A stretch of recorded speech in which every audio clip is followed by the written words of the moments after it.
हस्ते स्फाटिकमालिकं विदधतीं पद्मासनानि समर्पयामि करोमि नमः।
श्रावण मासना दिवसोना अंदर दिव्य जीवन आपनु निर्माण थाय। जीवनना अंदर વિજિગીષુ વૃત્તિ આવે અને ઈશ્વરવાદ સમાજના અંદર સ્થિર થાય, તેના માટે ઋષિઓએ આ માસના અંદર શ્રવણનું મહત્વ બતાવ્યું.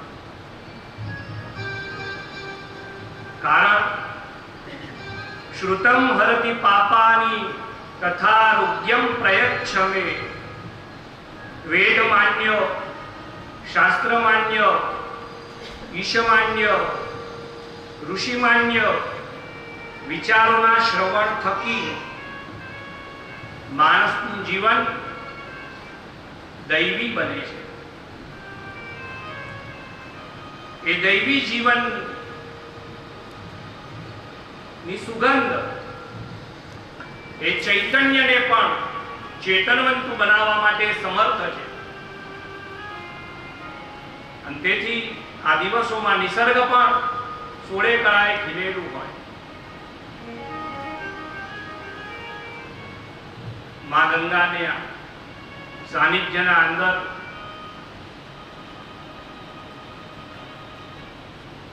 જન્માંતરે ભવેત પુણ્યમ તથા ભાગવતમ લભેત. જન્મ જન્માંતરનું પુણ્ય જ્યારે એકત્રિત થયું હોય ત્યારે આવી પવિત્ર તીર્થસ્થળીના અંદર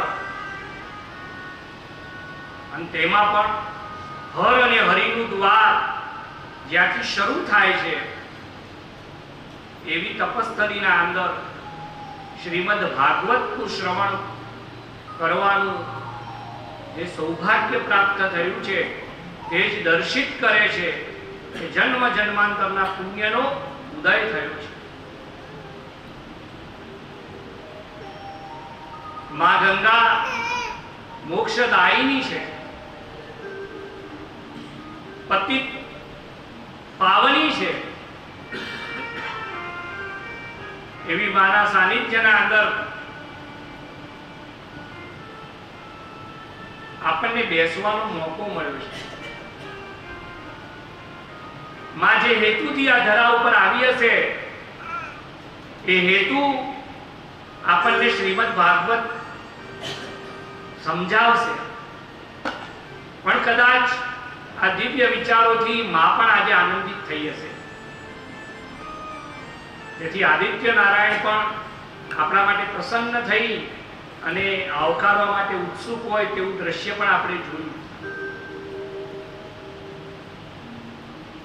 ભગવાને આપેલું માનવ જીવન એ ભગવાનને ગમતું કઈ રીતે થાય એનું દર્શન, એનું ચિંતન અને એવું જીવન કેવી રીતે નિર્માણ થાય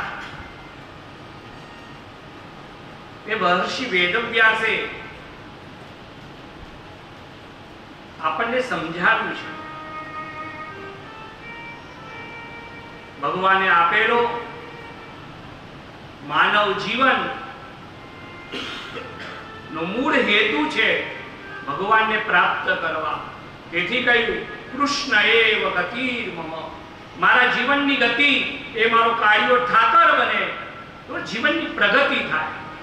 જ્યાં સુધી પરમાત્મા માણસના જીવનની ગતિ ન બને ત્યાં સુધી એની અધોગતિ છે. ભગવાન ક્યારે આપણા જીવનમાં કેન્દ્ર સ્થાને આવે? પ્રભુએ કરેલો પ્રેમ એ સમજાય ત્યારે. અને તેથી માનવ જીવનનું સાફલ્ય એટલે હરિદર્શન છે.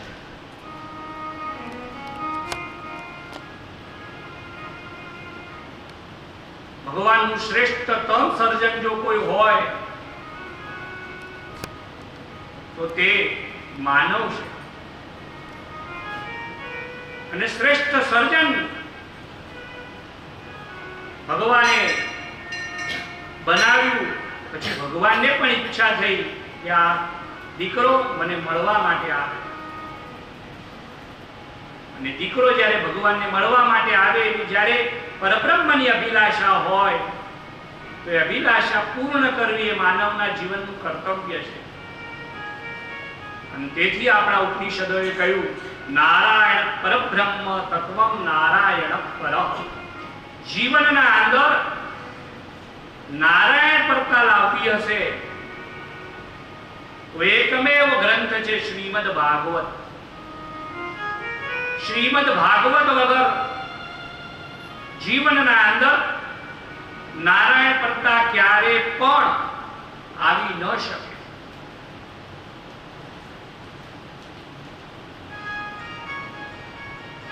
નારાયણ પરતા લાવવા માટે પ્રથમ નારાયણ સાથે સંબંધ નિર્માણ કરવો પડે. શ્રીમદ ભગવદ ગીતામાં ભગવાને કહ્યું છે પિતેવ પુત્રસ્ય સખેવ સખ્યુ પ્રિય પ્રિયાયા રશિદેવ સોડું. ભગવાન તો સ્વીકારે છે. તેથી ગીતામાં ભગવાને પુનઃ કહ્યું છે મમૈવ અંશ, તું મારો અંશ છે. પણ આપણે ભગવાનને સ્વીકારીએ છીએ કે ભગવાન તું મારો પિતા છે. જે દિવસે જીવ પરબ્રહ્મને પિતાના સ્વરૂપમાં સ્વીકારે તે દિવસથી એ જીવના અંદર શિવત્વ નિર્માણ થવા લાગે.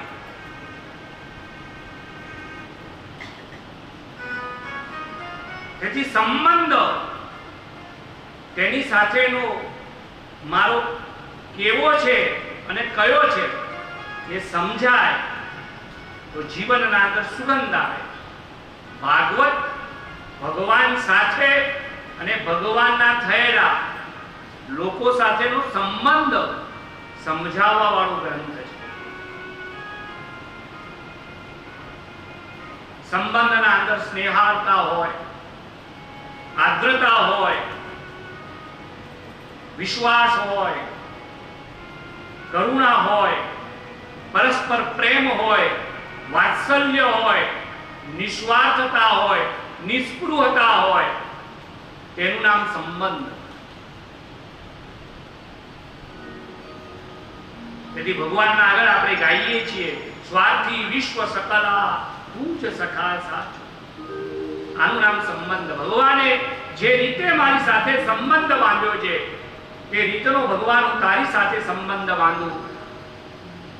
જે સંબંધના અંદર લેશ માત્ર સ્વાર્થ ના હોય, જે સંબંધના અંદર કેવલ નિસ્વાર્થ પ્રેમની મહેક હોય, એવો સંબંધ કેવી રીતે જીવનમાં નિર્માણ કરવો, કેવી રીતે બાંધવો અને સંબંધને સમજવો એનું જ્ઞાન શ્રીમદ ભાગવત આપે. સંબંધ કેવલ બાંધતા નથી શીખવાડતો, પણ સંબંધના અંદર ભાવ ટક્યો રહે, ભાવની વૃદ્ધિ થાય એવું ભાવમય જીવનનું દર્શન પણ શ્રીમદ ભાગવત કરાવે છે. આ ભાવ અને સંબંધની સમજણ માણસના જીવનના અંદર આવે તો માણસના જીવનના અંદર નારાયણ પરતા નિર્માણ થાય.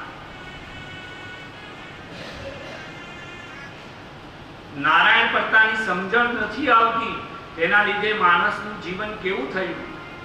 સુભાષિતમાં બહુ સુંદર કહ્યું છે આહાર નિદ્રા ભયમય ધુનંચ સામાન્યમેતત પશુભિર્નરાણામ ધર્મો રિતેષા અધિકો વિશેષ ધર્મેણ હીના. માણસના જીવનના અંદરથી ભાવ અને સંબંધનો સમજણ જતી રહે તો માણસમાં અને પશુમાં કોઈ જ ફરક રહેતો નથી. અને તે સંબંધની સમજણ ધર્મથી બંધાય, ધર્મથી સમજાય અને ધર્મના લીધે આવે. એટલા માટે મહાભારતમાં કહ્યું ધર્મનું જો આપણે રક્ષણ કરીશું તો જ ધર્મ આપણું રક્ષણ કરશે.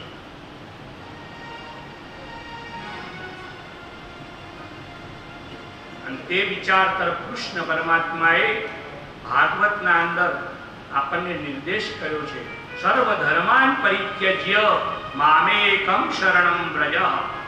બધા ધર્મ તું છોડી દે, કેવલ મારા શરણે આવ.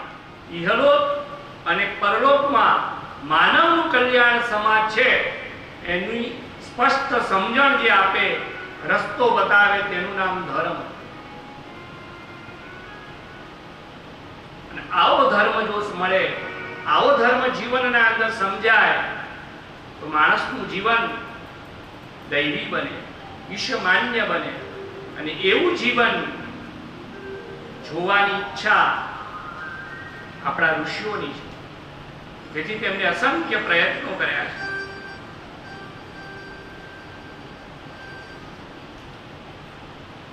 મહર્ષિ વેદવ્યાસે શ્રીમદ ભાગવતની અદ્ભુત રચના કરી છે. શ્રીમદ ભાગવત માણસને માર્ગદર્શન આપે છે. જે માણસ વસ્તુનિષ્ઠ બન્યો છે તે માણસ વિભુનિષ્ઠ કેવી રીતે બને એનું દર્શન એ શ્રીમદ ભાગવત આપે છે. આજે માણસના કેન્દ્રના અંદર વસ્તુઓ આવી ગઈ. ભગવાન પાસે જઈએ ત્યારે એક જ અપેક્ષાથી જઈએ કે ભગવાન મને ફ્રીજ, ફિયાટ, ફ્લેટ, ફોન, ફૂલ ફેસિલિટી આપ. આ જ માંગણી લઈને આપણે જઈએ છીએ. તે સિવાય મનમાં બીજું સૂચતું જ નથી. કારણ માણસનું માનસ, મન એ વસ્તુનિષ્ઠ બન્યું છે. એ વસ્તુનિષ્ઠ બનેલું મન એને વ્યક્તિનિષ્ઠ બનાવવું હશે, તેના માટે ધર્મ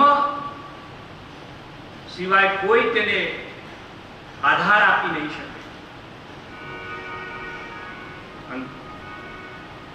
એ વસ્તુનિષ્ઠ બનેલું મન ધર્મના ટેકાથી વ્યક્તિનિષ્ઠ જ્યારે બને ત્યારે વ્યક્તિ પ્રત્યેનો પ્રેમ એ નિર્માણ થાય. એનામાં રહેલો ભગવાન એને દેખાય. Other is not other but is my divine brother. આ દ્રષ્ટિ એને પ્રાપ્ત થાય. પરસ્પરમ ભાવયંત દ્વારા વૈભવી જીવન જીવતો થાય અને રાગદ્વેષ ખબર ન પડતા દૂર થાય.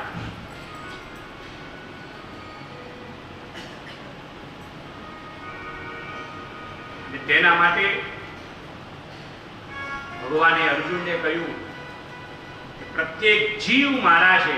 ઈશ્વર સર્વભૂતાનાં હૃદયેષર્જુન તિષ્ઠતિ.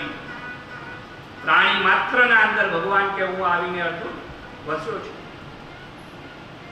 જેના અંદર આવીને ભગવાન વસ્યો હોય એનો દ્વેષ કેવી રીતે કરી શકું? જો હું એનો દ્વેષ કરું એનો અર્થ હું ભગવાનનો દ્વેષ કરું છું. રાગદ્વેષ, ઈર્ષા દૂર થઈ જાય અને અદ્વૈતના આનંદની અનુભૂતિ થાય. માણસના જીવનના અંદર અદ્વૈતની આનંદની અનુભૂતિ એ શ્રીમદ ભાગવત પ્રત્યેક ક્ષણે આપવા માંગે છે. અને એ જ્યારે વ્યક્તિનિષ્ઠ જ્યારે માણસ બને અને માણસના અંદર જ્યારે પ્રબ્રહ્મના દર્શન કરવા લાગે ત્યારે એ વ્યક્તિનિષ્ઠ બનેલો માણસ તો જ વિભુનિષ્ઠ બની શકે. જ્યાં સુધી માણસ વિભુનિષ્ઠ ન બને ત્યાં સુધી વૃથા ગતમ તસ્ય નરસ્ય જીવનમ. માણસનું જીવન વૃથા છે. તેથી પરમ પૂજનીય પાંડુરંગ શાસ્ત્રી આઠવલે પૂજનીય દાદાજીએ કહ્યું કે શ્રીમદ ભાગવત એ કૃષ્ણ સંપ્રદાયોની આદ્ય સંગીતા છે. અને ગર્ગાચાર્યે તેના ઉપર સિક્કો માર્યો છે. વસુદેવ સુતં દેવમ કંસ ચાણુરમર્દનમ દેવકી પરમાનંદમ કૃષ્ણમ વંદે. આ જગતગુરુ ને ગમતું, જગતગુરુ કેવો હોય એની દ્રષ્ટિ આપતું, જગતગુરુ કેવા હોવા જોઈએ એનું જ્ઞાન આપતું વાંગ્મય છે. તેથી શ્રીમદ ભાગવત એ કોઈ સંપ્રદાયનો ગ્રંથ નથી, માણસ માત્રનો ગ્રંથ છે.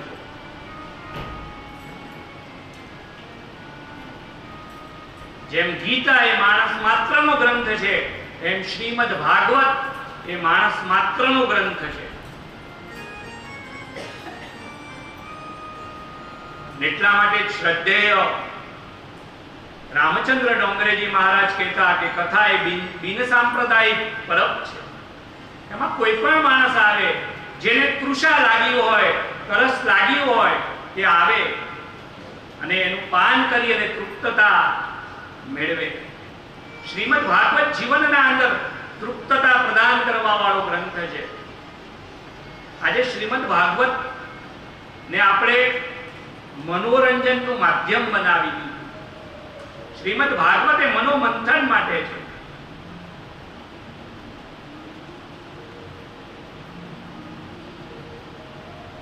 આખા જગતને ભક્તિ સૂત્રથી બાંધવા માટે નો સમર્થ ગ્રંથ જો કોઈ હશે તો તે શ્રીમદ ભાગવત છે. અને શ્રીમદ ભાગવત જ્ઞાન યજ્ઞની કથા એ સરિતા છે, વહેતી નદી છે. અરે ગંગાના અંદર જવું પડે, ગંગાનું જળ લેવું હોય તો એમાં પગ ભીના કરવા પડે તો જ ગંગાનું જળ પ્રાપ્ત થાય. જ્યાં બેઠા હોઈએ ત્યાં આગળ ઈચ્છા વ્યક્ત કરીએ કે મને ગંગાજળ મળે, એ પ્રાપ્ત થઈ શકતું નથી. જ્યારે આ એવી ગંગા છે, જ્ઞાન ગંગા, જ્યારે ઈચ્છા કરીએ, જ્યાં ઈચ્છા કરીએ ત્યાં આગળ આપણને આ ગંગા મળે છે. ગંગા મૈયા એ તનને શુદ્ધ કરે છે અને જ્ઞાન ગંગા એ મનને શુદ્ધ કરે છે, ધનને શુદ્ધ કરે છે. તેથી શ્રીમદ ભાગવત એ જ્ઞાન ગંગા છે.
પ્રશ્ન કર્યો છે, પ્રયચ્છન્તિ ગુરુ પ્રીતો વૈકુંઠમ યોગી દુર્લભ.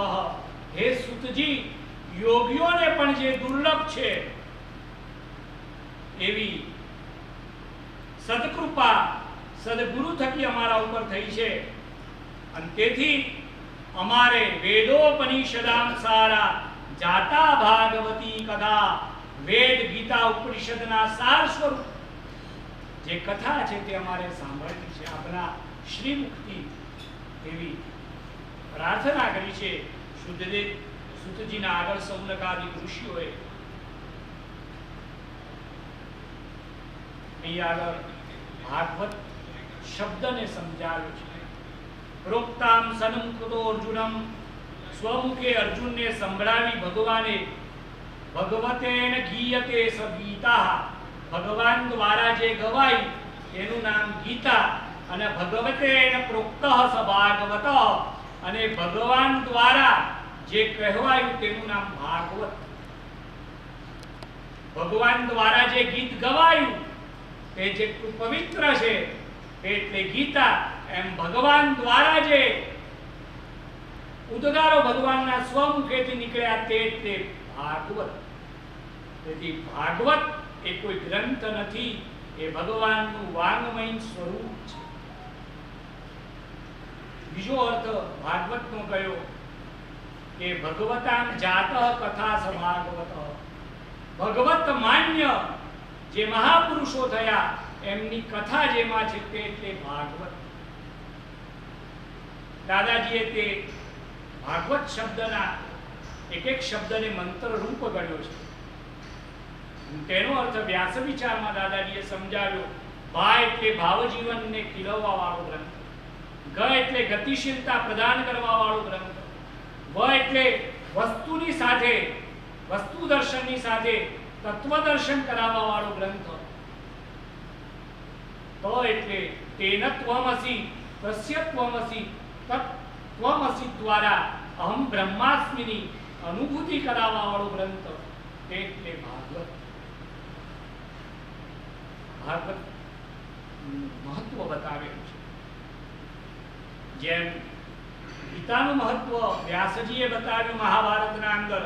સર્વોપનિષદો ગાવો દુગ્ધા ગોપાલનંદનઃ પાર્થો વત્સ સુધીર્ભુક્તા દુગ્ધમ ગીતામૃતમ મહત.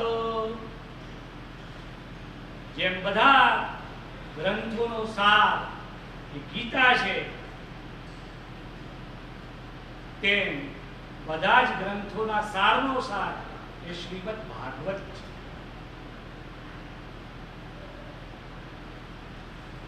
મોટામાં મોટું શાસ્ત્ર એ ભાગવત છે.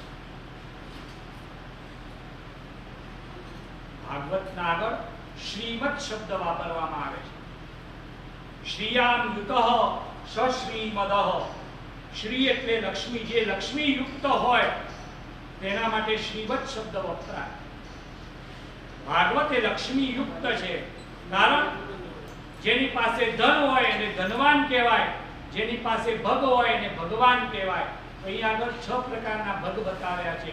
ઐશ્વર્યસ્ય સમગ્રસ્ય વિદ્યસ્ય યશસ્ય જ્ઞાન વૈરાગ્યકમ ચૈવ ષણ્ણામ ભગ ઇતિ સ્મૃતઃ.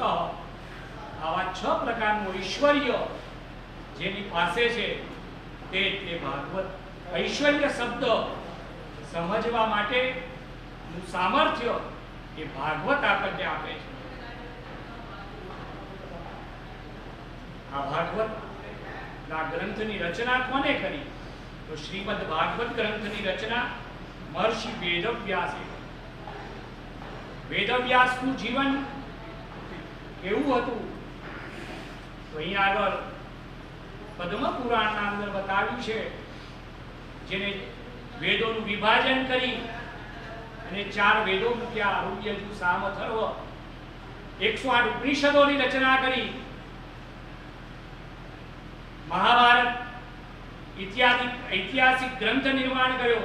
હરિવંશ જેવો કૃષ્ણ પ્રેમથી ભરેલો મહાવિશાળ ગ્રંથ જેમને રચ્યો. શ્રીમદ ભગવદ ગીતા જેને ગ્રથિત કરી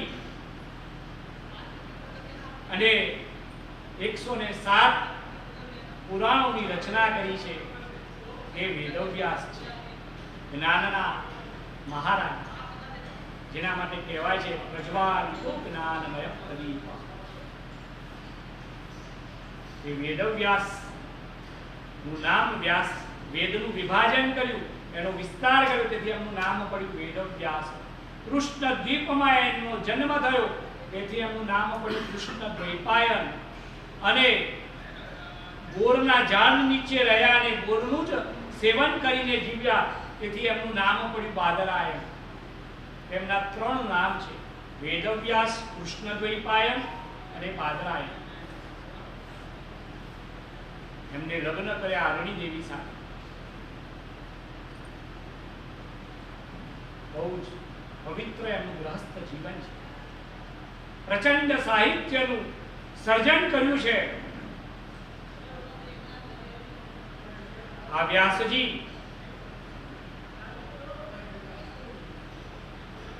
આટલું સર્જન કરવા છતાં પણ સંતોષ, તૃપ્તતા ચહેરા ઉપર દેખાતી નથી.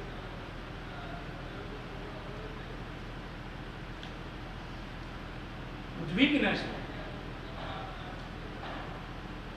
સત્યવતી અને પરાશરનું અપત્ય છે એટલે જીવન કેવું તેજસ્વી હશે એ આપણે સમજી શકીએ. ઉદ્વિગ્ન મનથી અહીં વ્યથાઓ અંતઃકરણના અંદર એકાગ્ર કરી અને વ્યથિત હૃદયે ઈશ્વરનું સ્મરણ કરતા રહેલા ભગવાન વેદવ્યાસ છે.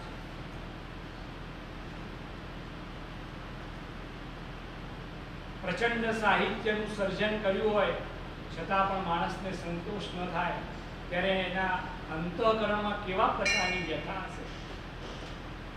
વ્યાસની વ્યથા એ પોતાના સ્વાર્થ માટેની નહોતી. વ્યાસની વ્યથા એ માન પ્રતિષ્ઠા મળે તે માટેની નહોતી. તો વ્યાસની વ્યથા શા માટે હતી? તો વ્યાસની વ્યથાના 3 કારણો જાણવા જેવા છે.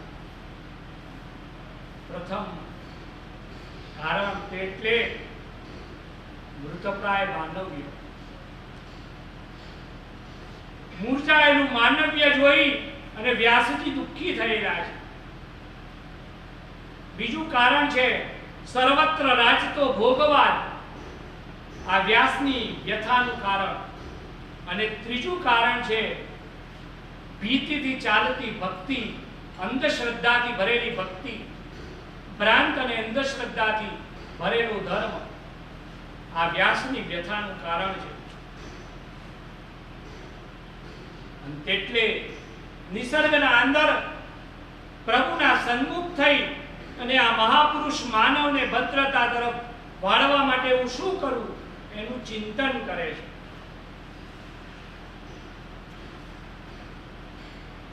ચિંતા માનવની છે. એના માટે વ્યાસજી ચિંતનમાં પડેલા છે.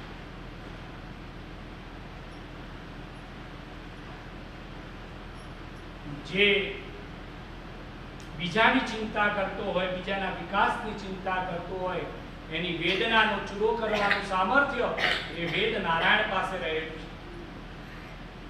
પણ આ તો સ્વયં વેદજ્ઞ વ્યથિત છે. એની ચિંતા કોણ દૂર કરે?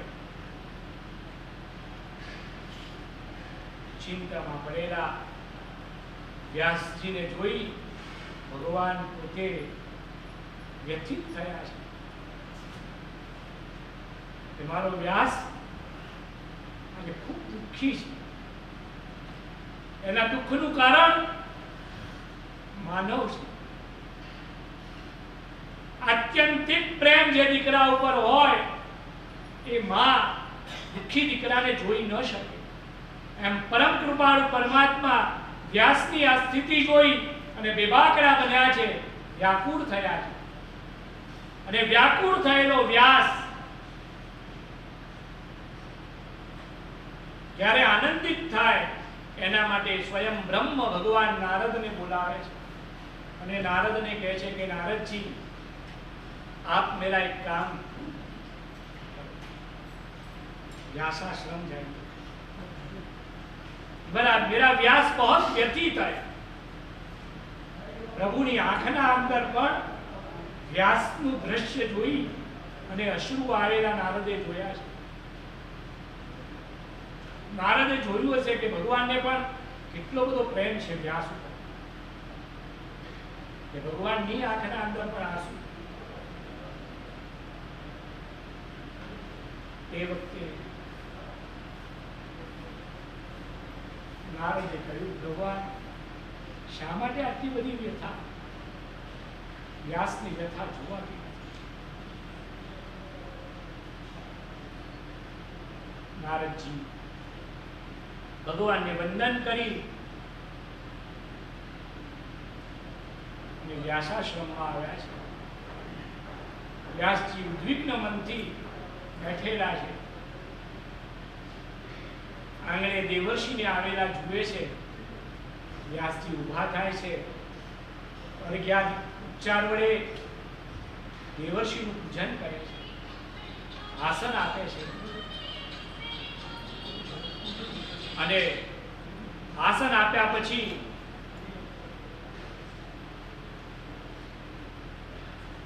નારદજી વ્યાસને કહે છે કે વ્યાસ, ભગવત કૃપાથી આપને મળવા માટે નારદે કહ્યું છે કે પ્રભુ આપ ચિંતા ન કરો, ચિંતન કરો, ભગવાન નક્કી તમને ચિંતામાંથી મુક્તિ અપાવશે, તૃપ્તતા પ્રદાન કરશે.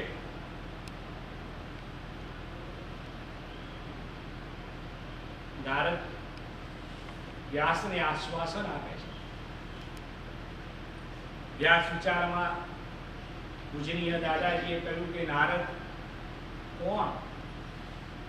તો જેને ભગવા કપડા પહેર્યા છે, ચોટી લાંબી છે, હાથમાં વીણા છે અને બધાને ઝઘડા કરાવે તેને નારદ. નારમ દદાતિ સનાર્દ, જે જ્ઞાન આપવાનું કામ કરે તે નારદ. લોકોના જીવનના અંદર રહેલો શોક દૂર કરી અને હર્ષ નિર્માણ કરે તે નારદ. લોકોને જે ભગવાન સાથે જોડે તેનું નામ નારદ.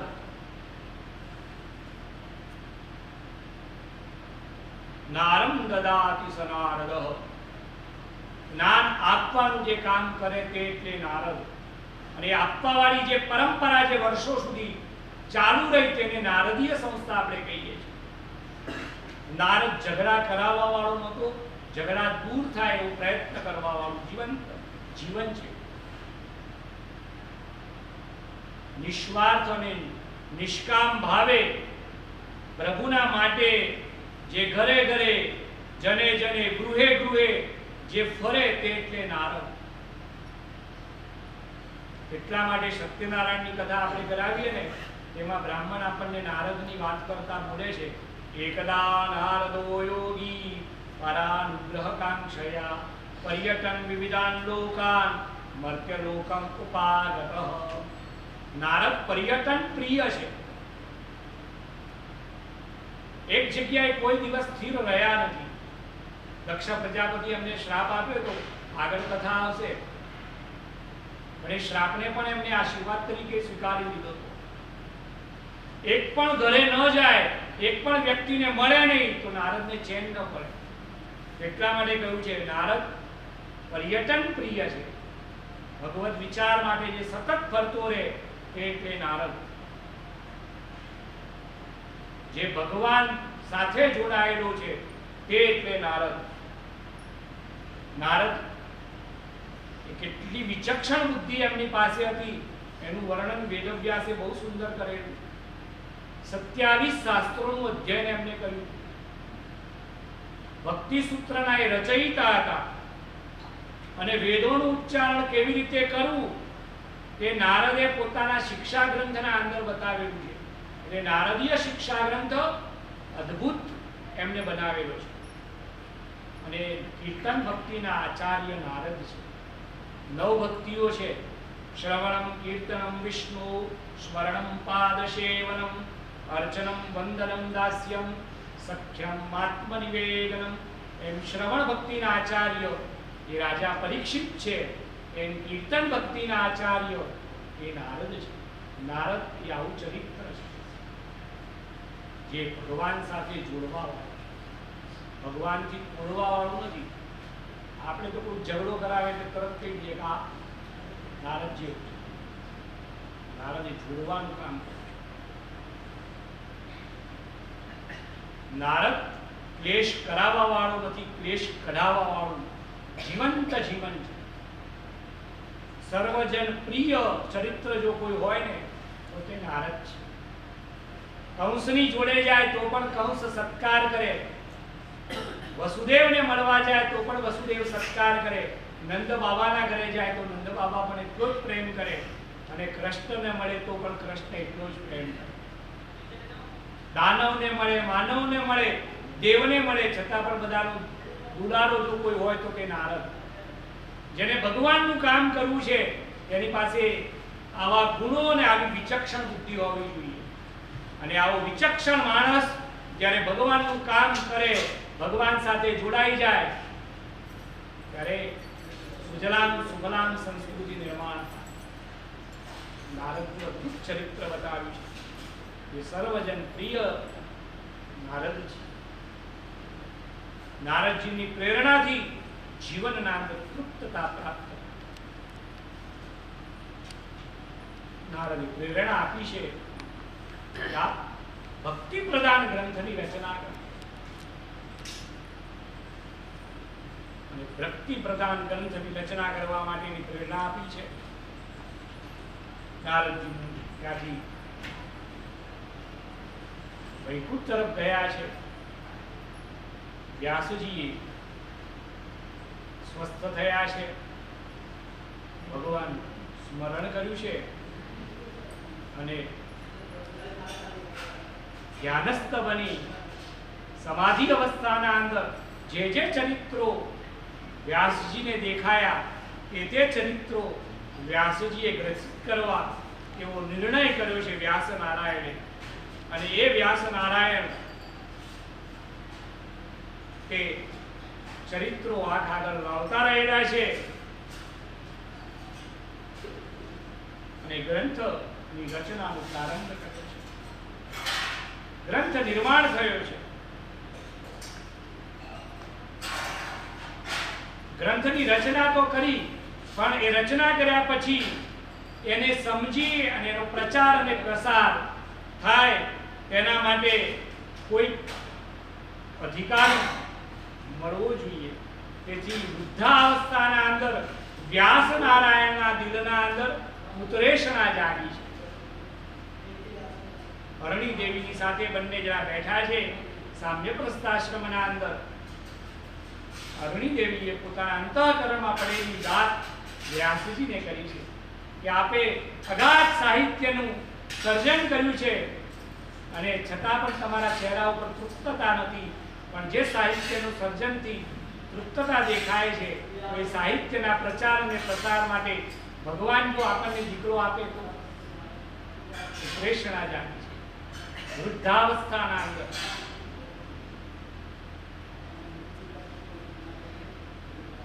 કારણ શ્રીમદ ભાગવત એ પરમહંસોની સંહિતા છે અને પરમહંસોની સંહિતા હોવાથી એ સંહિતાને સમજી શકે એવો યોગ્ય પુત્રની પ્રાપ્તિની માંગણી છે. અને ભગવાન યોગ્યતા ચકાસ્યા વગર ક્યારેય પણ કંઈ આપતા નથી. તેથી અર્જુનને પણ કહ્યું કે દીકરા, મને તારા ઉપર આત્યંતિક પ્રેમ છે, તેથી હું આ ગીતા આપું છું, પણ એનો અર્થ એવો નથી કે આ ગીતા તું બધાને આપ. ભગવાને સ્પષ્ટ કહ્યું છે ઈદંતે ના તપસ્કાયો ના ભક્તાય કદાચન. 18મા અધ્યાયના અંદર 67મા શ્લોકમાં ભગવાને કહ્યું છે ગમે તેને ન આપ. પાત્રતા અને યોગ્યતા પ્રથમ જીવનના અંદર નિર્માણ થવી જોઈએ. તેથી આ સંહિતાના માટે ઉત્તરેષણા જાગી છે અને આ સંહિતાના પ્રચાર અને પ્રસાર માટે જ્ઞાન અને વૈરાગ્ય વાળું સંતાન ભગવાન તું મને આપ. એ જેના ઘરે ના હોય. નારદ ત્યાંથી ગયા પછી વિચાર કર્યો કે વ્યાસ નારાયણ તો હવે કામ કરશે એમનું, પણ એમનું કામ આગળ સરળતાથી કેવી રીતે ચાલે એની વ્યવસ્થા પણ મારે જ કરવી જોઈએ, કારણ કે ભગવાને મને નિમિત્ત બનાવ્યો છે. તેથી નારદ જવા નીકળ્યા હતા વૈકુંઠમાં અને એમને એમની દિશા બદલી નાખી અને પહોંચી ગયા કૈલાસમાં. ત્યાં આગળ ગયા. નારાયણ નારાયણ કરતા મા ઉમા એકલા બેઠેલા હતા. મા ઉમા એ પૂછ્યું કે માં કેમ એકલા? માએ નારદના સામે જોઈને કહ્યું કે બેટા, તને ખબર છે ને કે તારો બાપ ક્યારે મારો સંગ કરે છે ખરો? એકલું જ ધ્યાનમાં બેસે છે, એટલે હું એકલી જ હોઉં ને બેટા. નારદે કહ્યું કે માનો મૂળ ઠીક લાગતો નથી, આપણે એનો ફાયદો ઉઠાવવો જોઈએ. બહુ ચતુર વિચક્ષણ બુદ્ધિ નારદજીની બતાવેલી છે. ભાગવતનું મહાત્મ્ય વાંચીએ ને તો જ ભાગવત સમજાય, બાકી ભાગવત સમજવું બહુ કઠણ છે. 18,000 શ્લોકો છે, 335 અધ્યાયોનું વિશાળ આ આંબો છે, એને સમજવું બહુ કઠણ છે. એ 3 કલાકમાં કેવી રીતે સમજાય? અને એમાં પણ પાછી ઝાંખી ને કીર્તન આ બધું કરીએ તો મનોરંજન જ થાય, મનોમંથન થઈ જ ન શકે. નારદજી માને કહ્યું કે માં, એક મનમાં પ્રશ્ન હતો ને એટલે હું તારી પાસે આવ્યો, તને પણ મળું અને ભગવાન ભોલેનાથના પણ દર્શન કરું. આમ તો નીકળ્યો તો વૈકુંઠમાં જવા માટે. માએ વિચાર કર્યો કે આ કોઈ દિવસ પ્રશ્ન લઈને આવતો નથી મારો દીકરો, અને આજે પ્રશ્ન લઈને આવ્યો છે. માના મનમાં કે લાવ, હું પણ ભગવાન શિવજીની અર્ધાંગીની છું, એટલે મારી પણ બુદ્ધિ તેવી વિચક્ષણ છે, હું કદાચ જવાબ આપીશ. આ ઈચ્છાથી માએ કહ્યું કે બેટા મને પૂછ, તારો પ્રશ્ન જે હોય હું જવાબ આપું. નારદ કે હવે મજા આવશે. નારદે કહ્યું કે માં એક જ પ્રશ્ન છે, બહુ સામાન્ય છે. એ કહ્યો કે માં તારા લગ્ન કરે કેટલા વર્ષો થયા? સતી વિચારવા લાગ્યા કે આને કઈ રીતે સમજાવ. એટલે માની મૂંઝવણ જોઈ નારદે કહ્યું કે માં ચિંતા ના કર, તારે એનો જવાબ નથી આપતો, પણ તને એટલા માટે મેં આ પૂછ્યું કે માં તારા લગ્ન થયા આટલા બધા વર્ષો થયા છતાં પણ તને કોઈ દિવસ ભગવાન શિવજીએ પોતાની વાત કહી? પાર્વતી વિચારવા માંડ્યા કે કહેવા શું માટે છે. ત્યાં નારદે કહ્યું કે માં, ભગવાન શિવજીના ગળામાં જે રૂંડમાલા છે એ મહાદેવ કોની પહેરે છે? કેમ? સારું, તો માં હવે તને જ ખબર ના હોય તો તું મને જવાબ કેવી રીતે આપવાની? તો લાવ નીકળું કરે. એમ કરતા નારાયણ નારાયણ કરતા નીકળી ગયા. પાર્વતીએ સાડીએ ગાંઠ વાળી, બેનો ત્યારથી ગાંઠ વાળવા માંડી કે આવવા દે, આજે ભોલેનાથને ખબર લઈ લે. આવ્યા, ધ્યાન કરીને આવ્યા, હાથમાં ત્રિશૂળ છે, સુંદર મજાનું સ્વરૂપ છે. ભગવાન ભોલેનાથ મંદ મંદ હાસ્ય કરતા ઘરના અંદર પ્રવેશ કરે છે. હંમેશા ઘરના અંદર હસતા પ્રવેશ કરો ને તો ઘરવાળી વધારે ખુશ થાય. આવું ભગવાન શિવજીનું ગૃહસ્થાશ્રમ શીખવાડે છે. શિવ પુરાણ વાંચીએ તો ખબર પડે. શિવજી સાનંદમ, ઘરનો અર્થ જ સાનંદ છે. ગૃહસ્થાશ્રમનું પહેલું લક્ષણ છે સાનંદમ સદનમ. ક્યારેક વાતો કરીશું. આનંદિત સ્વરૂપમાં ભગવાન પ્રવેશ કરે છે. મા પાર્વતી વિચારે છે કે આયા છે, આવા બેઠા આસન ઉપર. પાર્વતી જલપાન કરાવ્યું, હળવે રહીને પૂછ્યું, હે પશુપતિનાથ, आज भोजन में क्या लेंगे? शिवजी विचारवा लाग्या. આજે પ્રથમ વાર પ્રશ્ન કર્યો છે કે જમવામાં શું જોઈએ. શિવજીને જે ભાવતા ભોજન હતા, શિવજીએ કહ્યું કે લાવ, આજે પૂછ્યું જ છે તો માગી લો ને ખાઈ લો. પણ જે દિવસે ઘરમાં આ પ્રશ્ન આવે ને કે આજે તમને જે ભાવે તે બનાવું કહો, ત્યારે સમજી લેવાનું કે પાછળ જોખમ પણ એટલું જ હોય, ભરપૂર જોખમ હોય. શિવજી વિચારે છે કે આજે જો કહીશ તો પણ બીજો પ્રશ્ન આવશે, એના કરતા કહી જ દેવા દે. પાર્વતીએ સુંદર મજાના વ્યંજનો બનાવ્યા, તૈયાર થઈ ગયા. સુંદર મજાનો બાજટ ઢાળ્યો છે, આસન બિરાજિત કર્યું, જલપાત્ર મૂક્યું છે. માએ જાતે થાળી પીરસી છે. વ્યંજન લઈ અને ભગવાન ભોલેનાથને પવન નાખે છે. મહાદેવજીને પવન નાખે છે પાર્વતી, છતાં પણ પરસેવો નીકળવા લાગ્યો છે. કે હમણાં કંઈક તો આવશે, જેવું વ્યંજન આવશે કે આ વ્યંજનો ખાઈ નહીં શકું. દેવી પૂછે છે કે મહાદેવ, આટલો પંખો નાખું છું છતાં પરસેવો હજી વધારે નીકળશે. દેવી શાંત થાઓ. થોડું મહાદેવે ઓમ સત્યમ કર્તેન પરિશિંચામિ ભૂપતય નમઃ ભુવનપતય નમઃ ભૂતાનાં પતય નમઃ નાભ્યાસિદંતરિક્ષ એમ કહી અને પછી યજ્ઞ શિષ્ટા બોલી અને પ્રાણ અપાન ધ્યાન ઉદાન કરી પંચગ્રાસ લઈને ભોજન વિધિ કરી અને જમવાની શરૂઆત કરી. થોડું ઘણું મહાદેવજી આરોગ્યું હશે અને ધીરે રહી મારે પૂછ્યું કે સાંભળો છો? કોળિયો આમને આમ જ રહ્યો કે શું દેવી,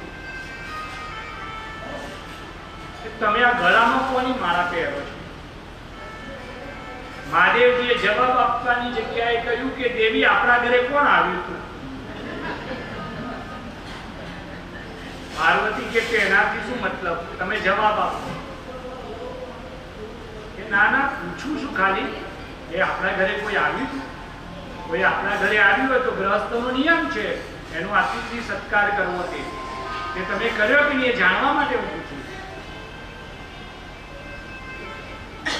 પાર્વતીના મુખાકૃતિ ઉપરથી મહાદેવજીને ખબર પડી ગઈ કે નારદ નક્કી આવ્યો લાગે છે, ના એ ઇન્જેક્શન આપી ગયો છે.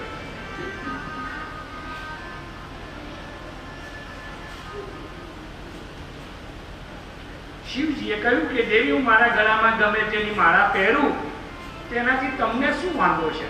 તમને તકલીફ હોય તો કહો.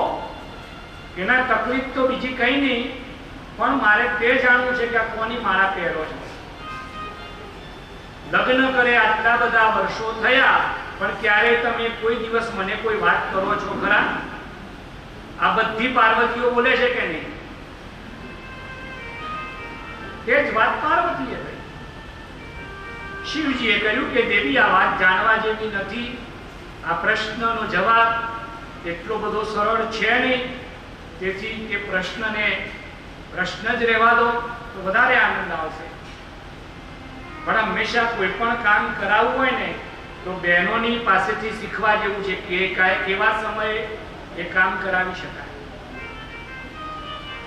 સ્મૃતિના અંદર 3 સ્થાન એવા બતાવ્યા છે કે તે સ્થાન ઉપર ગમે તે સ્ત્રી પોતાની પતિ આગળ ગમે તે વસ્તુ માંગે ને તો પતિ એને લઈ આપે. પણ એક જ કહીશ, બે નહીં કહું.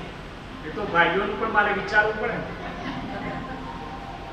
એમાંનું પહેલું સ્થાન જો કોઈ હોય ને તો ભોજન. જમતી વખતે જે માંગણી કરવામાં આવે ને એ 101% પૂરી થાય, 100%. અને રક્ષાબંધન ગઈને બધાને અનુભવ છે. હવે બેન આવશે નહીં, બેન માટે સાડી લઈશું ને તે સમજી લેવાનું કે નહીં તો કરી. પાર્વતીએ હજ કરી છે કે ભોલેનાથ, આપના ગળામાં રૂંડમાળા કોની છે તે તો કહો જ. અને તે વખતે શિવજીએ વિચાર્યું કે સ્ત્રી હજ કરી છે, તેથી હવે જવાબ તો આપવો પડશે.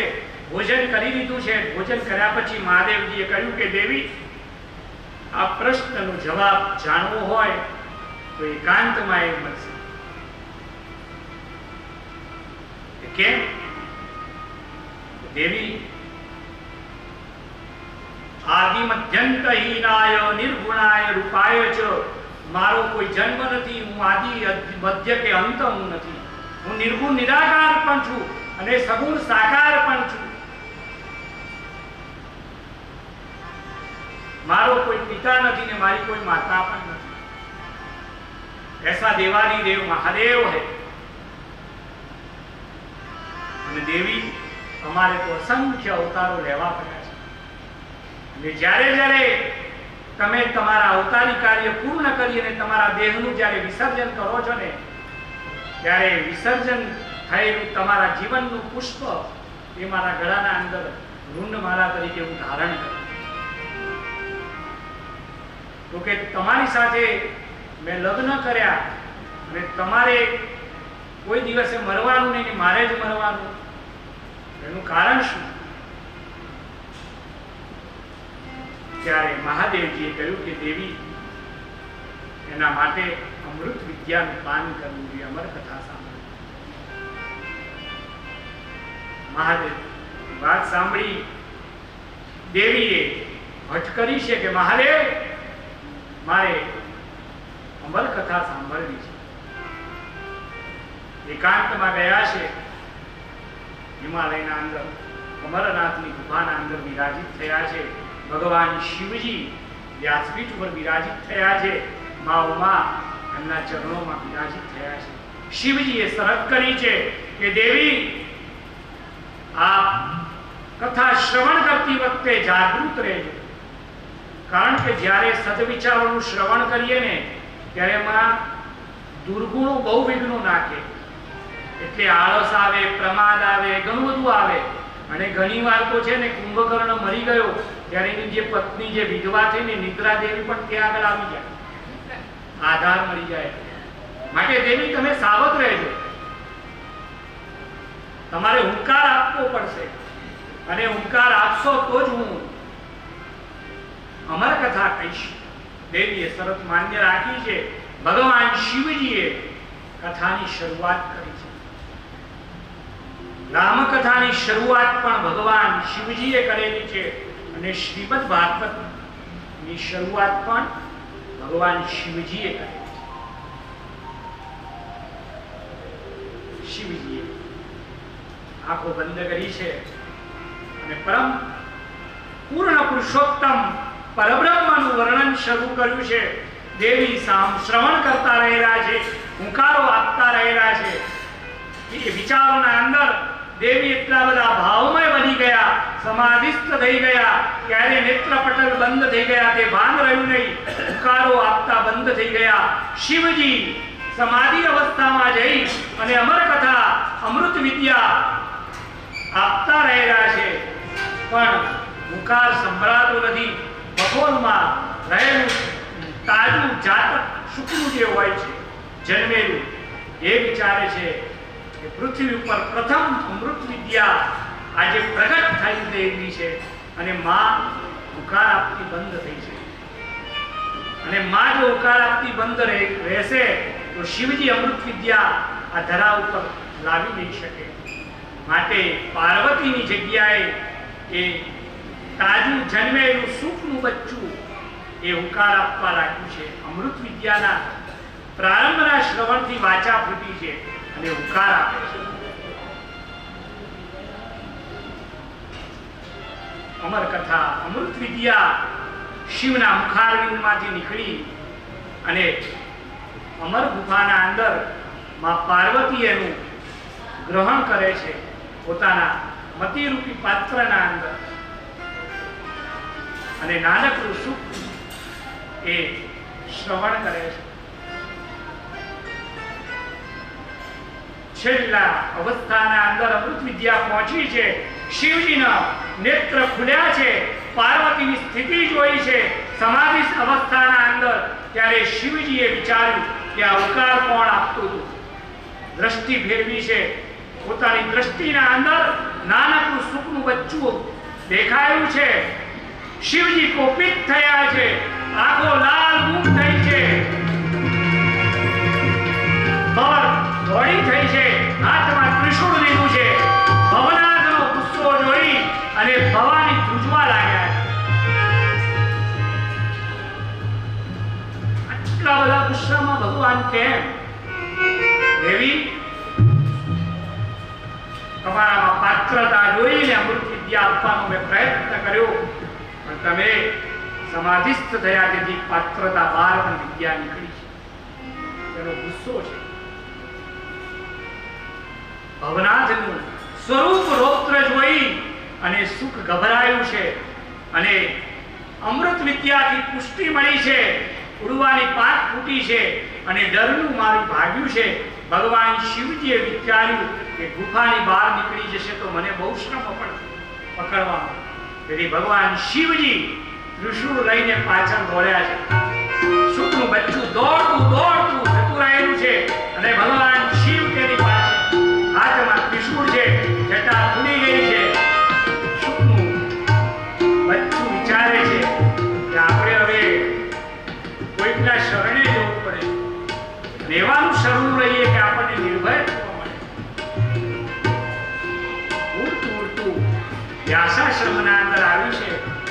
આગળ વ્યાસ અને અરણી દેવી પોતાના ત્યાં ભગવાન જ્ઞાન અને વૈરાગ્ય સ્વરૂપ શિવ અંશ તરીકે પ્રગટ થાય એના માટે પંચાક્ષરી મંત્રનો ભગવાન વ્યાસ નારાયણ જપ કરે છે. આइए हम भी पंचाक्षरी मंत्र का जप करें. हरे हरे बोले नमः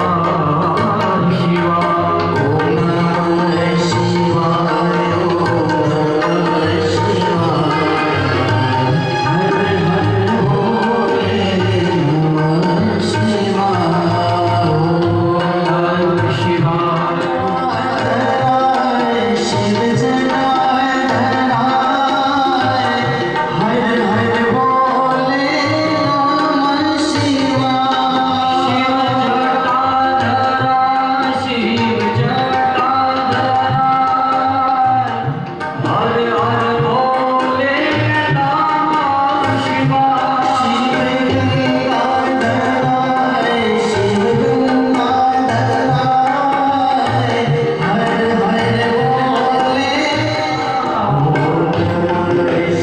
शिवाय. ओम नमः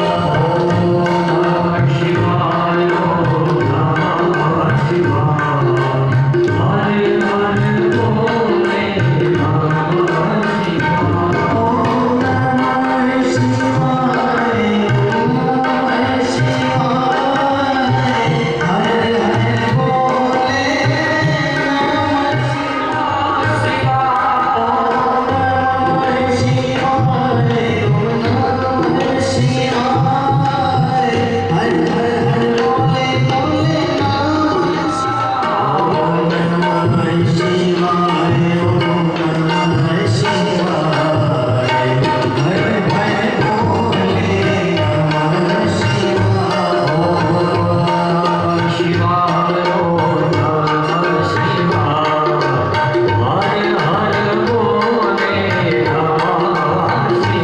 शिव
પંચાક્ષરી મંત્રનું અનુષ્ઠાન કરે છે.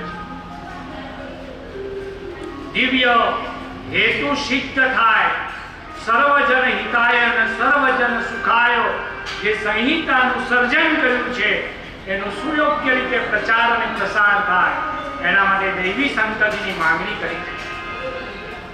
શિવ આરાધના કરી છે. મનિશ્ચિત વસ્તુ જ્યારે જીવને પ્રાપ્ત કરવી હોય તો એ ભગવાનની આરાધના કરો. આપણા ઋષિઓએ કહ્યું કે કોઈની પાસે ન માગો. શા માટે માગીને યાચક બનવું? અરે માગવું હોય તો વિશ્વંભર સાથે માગો, એની પાસે માગો. આપણા ઋષિઓએ કહ્યું પુત્રાન દેહી ધનં દેહી સર્વકામાશ્ચ દેહી મે રૂપં દેહી જયં દેહી યશો દેહી વિશો દેહી. ભગવાનની પાસે માગો. આપવા વાળો ભગવાન છે.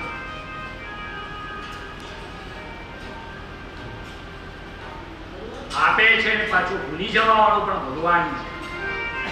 એની પાસે વ્યાસજીએ અરણી દેવીની સાથે શિવ આરાધના કરી છે.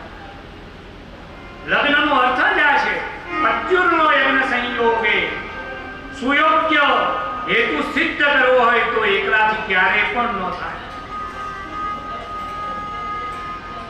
એટલા માટે વિવાહ સંસ્કારના અંદર આપણે કહીએ છીએ ધર્મે ચ અર્થે ચ કામે ચ નાતિ ચરામી નાતિ. પણ આપણે તો અમે એકલા આવીએ,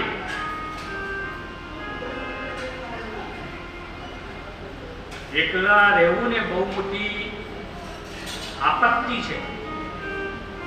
અને એ આપત્તિ ક્યારે વિપત્તિમાં પરિણમે એનો કોઈ ભરોસો નહીં.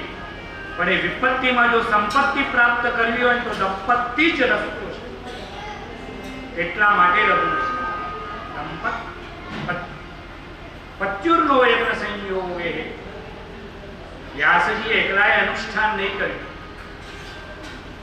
અરણી દેવીની સાથે અનુષ્ઠાન કર્યું છે કે ભગવાન એક સર્વજન હિતાય સર્વજન સુખાય, જે પરમહંસોની સંહિતા સમાન જે શાસ્ત્રનું સર્જન કર્યું છે એના પ્રચાર પ્રસાર માટે ભગવાન તમે જ મારા ત્યાં આવો. વિચારો, આવું જેનું જીવન પવિત્ર હોય એના ત્યાં પરમાત્મા પણ પ્રગટ થવા માટે કેટલો બધો ઉત્સુક હોય. આવા જીવોને જોઈને સુભાષિતકારોએ કહ્યું હશે કુલમ પવિત્રમ જનની કૃતાર્થા વસુંધરા પુણ્યવતી છે. એકાદું સંતાન આવે ને કુલ પવિત્ર થઈ જાય, વસુંધરા પણ પવિત્ર બને. અને જનનીને પણ પોતાનું યૌવન જે ગુમાવ્યું છે ને એનું દુઃખ ન થાય, એને કૃતાર્થતા અનુભવાય. અરણી દેવી પ્રસન્ન મુદ્રામાં છે. નાનકડું સુખ ઉગતું આવ્યું છે. વિચાર્યું કે આશ્રય તો માની પાસે જ મગાય અને માં જ આપણને સંભાળે. તેથી અરણી દેવીના પાલવના પાછળ સંતાઈ ગઈ છે. દોડતા દોડતા શિવજી આવ્યા છે વ્યાસાશ્રમના અંદર, અને આવતા રહેલા શિવજીને જોયા છે. અજન્માનો લોકા, બહુ અદભુત વર્ણન છે મહિમ્ન સ્તોત્રના અંદર. ભગવાન શિવ પ્રભુ કેવા છે, આંગણે આવીને ઉભા છે.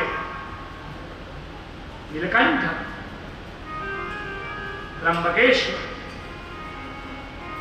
વ્યાસજી પ્રસન્ન થયા છે. અરણી દેવીના સામે જુએ છે અને આંખના ઈશારે સમજાવે છે કે દેવી, આપણે જે પંચાક્ષરી મંત્રનું અનુષ્ઠાન કર્યું એના લીધે ભગવાન આવ્યા છે. અરણી દેવી કે એકલા ભવ નથી આવ્યા, ભવાનીને લઈને આવે છે. જુઓ, માં પણ કેટલી બધી દોડતી આવે છે ને પરસેવે રેપઝેપ થઈ છે. હૃદય ભરાય આવ્યું છે. વ્યાસજી આંગણે આવેલા જોઈને ભગવાનને આદ્યાદિક ઉપચાર વડે ભવ અને ભવાનીનું પૂજન કર્યું છે. વ્યાસ નારાયણ બંને જણા ભગવાનને પ્રાર્થના કરીને કહે છે કે દેવાદિદેવ, મારા અનુષ્ઠાનના લીધે આપ વ્યાસાશ્રમના અંદર પધાર્યા, અમને કૃતાર્થ કર્યા, અમે દીન જ તમારા શરણે આવ્યા, અમને મારો ઉદ્ધાર કરવા માટે પ્રભુ આપ પ્રગટ થયા છે. ભગવાન શિવજી વિચારે છે કે હું અહીંયા શા માટે આવ્યો છું. વ્યાસની દ્રષ્ટિના અંદર વિકાર જ નથી. જેની આંખના અંદર વિકાર ન હોય, જેની કાળજાના અંદર કપટ ના હોય, અને જેની જીવવાના અંદર સરળતા હોય, અને જેનું અંતઃકરણ ભક્તિથી ભીનું હોય, એને ભગવાન સ્વયં મળવા આવે. વ્યાસજીને તેથી ભગવાન મહાદેવ મળવા આવ્યા છે. પૂજન કર્યું.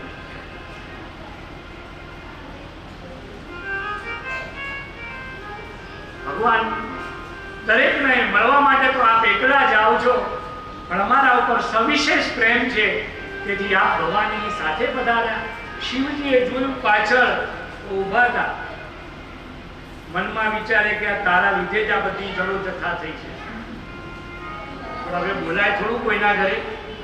કૈલાસમાં બધું થાય, પણ અહીંયા વ્યાસના ઘરમાં તો ડાયા જ રહેવું પડે. બંને વિરાજિત થયા છે. શિવજી કહે કે જો હું કંઈ કહીશ નહીં તો વ્યાસ એટલા સરળ છે એમને ખબર જ નહીં પડે.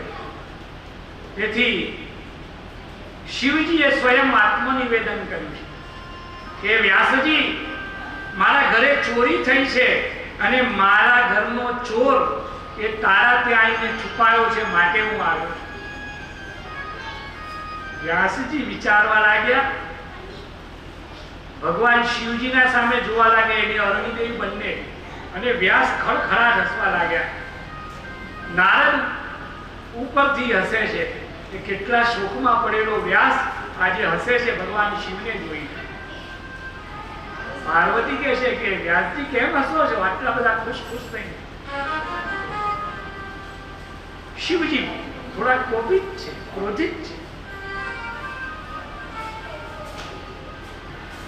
શિવજી કહે કે માતાજી, હું એટલા માટે હસું છું કે ભગવાન શિવજી કહે છે કે મારા ઘરમાં ચોરી થઈ છે, પણ એમના ઘરે ચોરી થાય એવો કોઈ વૈભવ છે ખરો?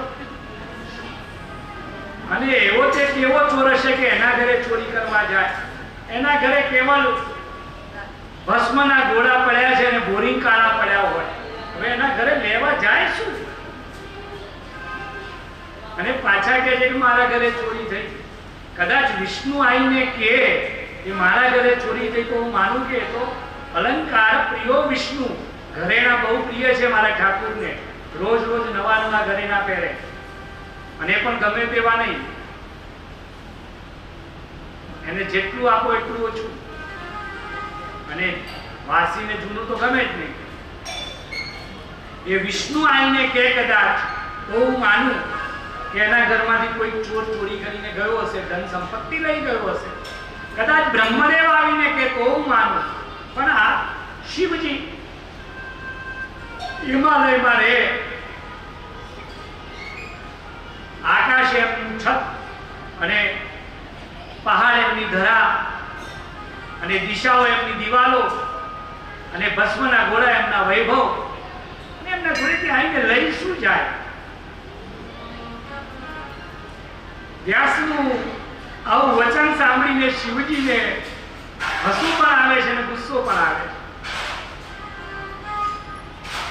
પાર્વતી કહે છે કે મહાદેવ હવે શાંત થતા લાગે છે, અને જેટલા અહીંયા શાંત થઈ જાય એટલે મારે શાંતિ. નહીં તો હંમેશા ઓફિસની ઘરની માણસો ક્યાં કાઢે, ખેતરનો ગુસ્સો ક્યાં નીકળે? બધાને અનુભવ છે.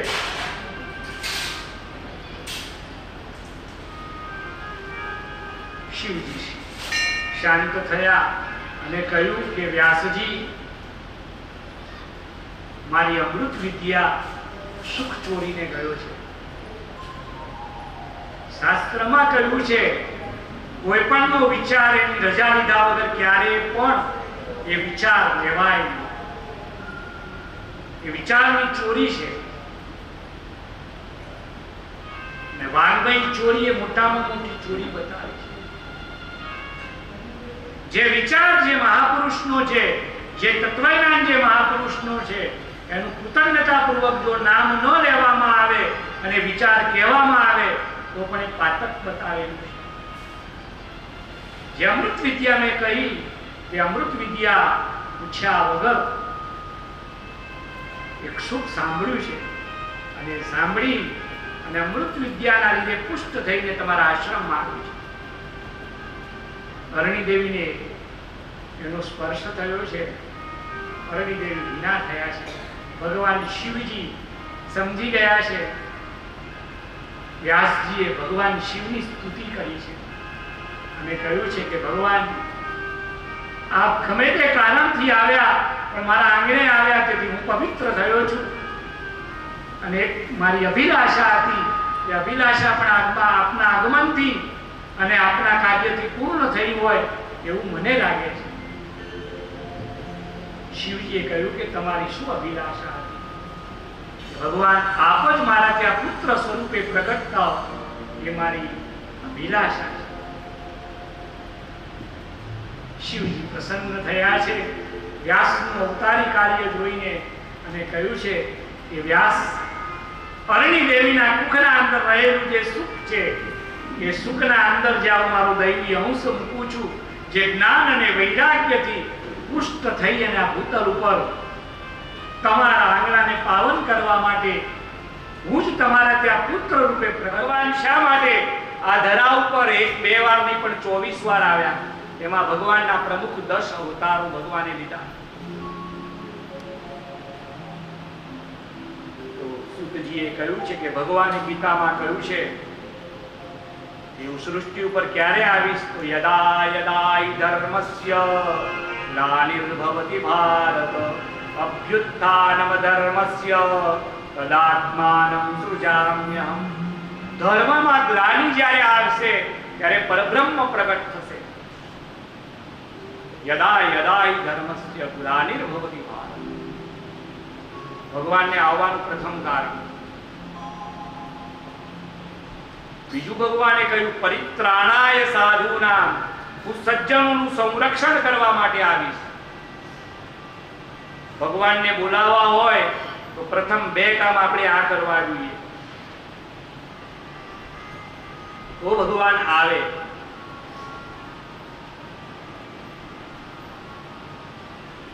ભગવાનનું આવવાનું કારણ છે પરિત્રાણાય સાધુનામ. સજ્જનોના રક્ષણ માટે ભગવાન આવે છે. આપણે એવી વિપરીત સમજી લઈને બેસી ગયા છીએ કે પાપ વધશે એટલે ભગવાન આવશે. ભગવાન એના માટે કઈ ન આવે. એની પાસે રિમોટ છે, બેઠા બેઠા હાર્ટ એટેક લાવીને પતાવી શકે. ભગવાન શા માટે આ ધરા ઉપર આવે છે? એ ભગવાને કહ્યું છે સ્પષ્ટ, પરિત્રાણાય સાધુનામ. આ પ્રથમ કારણ. વિનાશાય છે દુષ્કૃતામાં બીજું કારણ.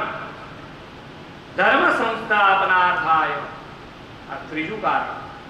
આ ત્રણ કારણોથી ભગવાન આવે છે. પૂજનીય દાદાજી કહે છે કે ભગવાન ધર્મમાં ગ્લાનિ જ્યારે લાગે ત્યારે અવતાર આવે છે. તો ધર્મમાં ગ્લાનિ 5 કારણોથી આવે છે. એમાંનું પ્રથમ કારણ છે ઈશ્વર વિષયક સિદ્ધાંતો જ્યારે હચમચી જાય ત્યારે ભગવાન આ ધરા ઉપર ભૂતળ ઉપર પ્રગટ થાય છે. ભગવાનને આવવાનું પ્રથમ કારણ એ આ છે. ઈશ્વર વિષયક સિદ્ધાંતો જ્યારે હચમચી જાય ત્યારે ભગવાન આ ભૂતળ ઉપર આવે છે. અને બીજી વાત, ભગવાન ક્યારે આવે? તો ભગવાનના આવવાનું કારણ છે તે એટલે કુટુંબ સંસ્થા જ્યારે ડોળાઈ જાય ત્યારે ભગવાન આવે. રામચંદ્ર ભગવાન પ્રથમ શા માટે આવ્યા? તો પૂર્ણ સ્વરૂપે ભગવાનને આ ધરા ઉપર આવવું હતું. ભગવત માન્ય લોકો ને મળવા માટે. એટલા માટે ભગવાને પ્રથમ રામાવતારના અંદર કુટુંબ સંસ્થા સ્થિર કરી છે. અને ત્રીજું કારણ બતાવ્યું માનવીય જીવનને સુલભ કરવા વાળું. જ્યારે અર્થતંત્ર અર્થકારણ ડોળાઈ જાય, અર્થ એ અનર્થ માટે વપરાવા લાગે ત્યારે ભગવાન આવે.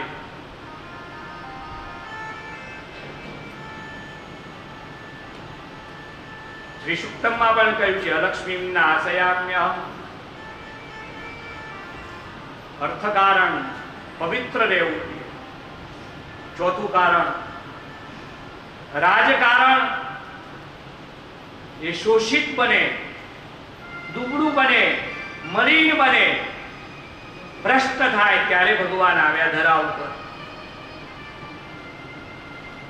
અને પાંચમું ભગવાનને આવવાનું કારણ આંતરરાષ્ટ્રીય જીવનના અંદર ભેદ, જાતિ ભેદ, વર્ણ ભેદ, રંગ ભેદ એ નિર્માણ થાય અને જીવન વ્યવસ્થા ડોળાઈ જાય, કથળી જાય ત્યારે ભગવાન આવે છે.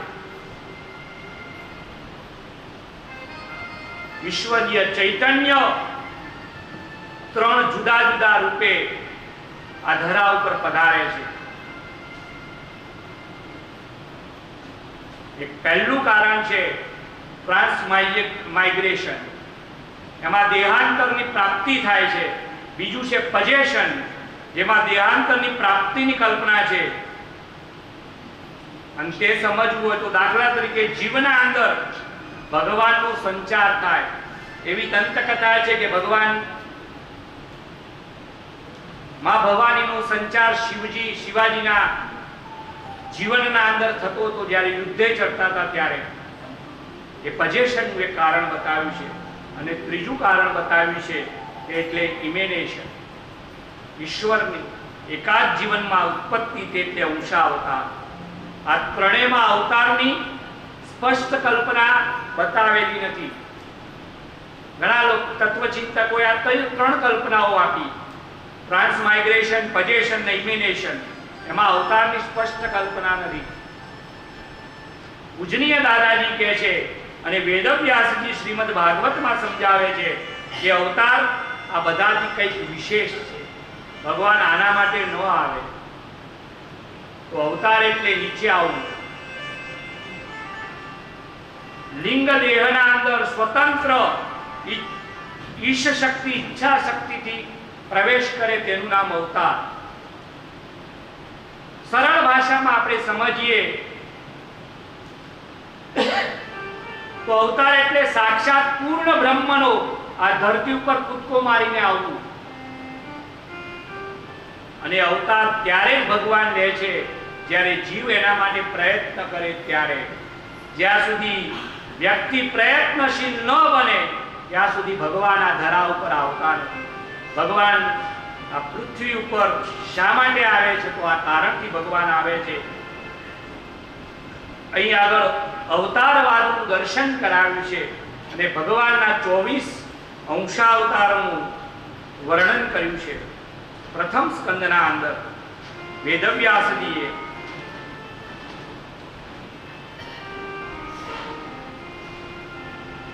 અધિકાર લીલા દ્વારા એ કારણ સમજાવ્યું છે. આ બાજુ ભગવાન શિવજી વ્યાસ નારાયણને આશીર્વાદ આપીને નીકળેલા છે. શુક મુખમાંથી જે અમૃત નીકળ્યું, જે પરીક્ષિત રાજાને સુખદેવ મુનિએ સંભળાવ્યું, તે જ કથા આ બાજુ સુતજી મહારાજ સૌનકાદિક ઋષિઓને કહે છે. હવે એ જ કથા અહીં આગળ આપણે બીજી પરંપરાના અંદર જોઈએ છીએ. અહીંયા આગળ ભાગવતના અંદર બે પરંપરાઓ બતાવી છે. ભાગવતના અંદર બે પરંપરાઓ છે. નારદીય પરંપરા છે અને એક વ્યાસ પરંપરા છે. નારદીય પરંપરામાં કીર્તન આવે અને વ્યાસ પરંપરાના અંદર કેવલ શ્રવણ આવે. અહીં આગળ ભગવાન શિવ આશીર્વાદ આવી ગયા છે.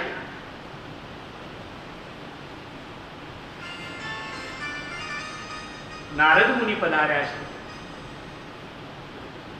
નારદજીએ વ્યાસજીને ચતુશ્લોકી ભાગવતનો ઉપદેશ કર્યો છે.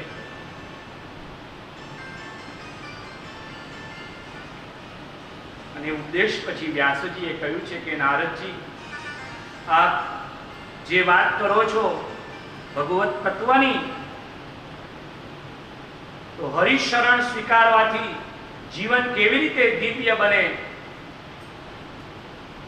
તે કથા મારે સાંભળવી છે.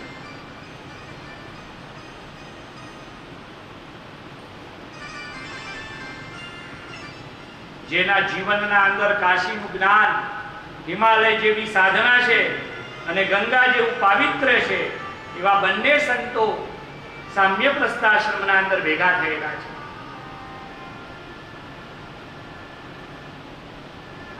પારસમણી તો લોઢાને અડે ને ત્યારે સુવર્ણ બનાવે, જ્યારે સંતનો તો સ્પર્શ થાય ને તો જીવ પણ સુવર્ણમય બની જાય.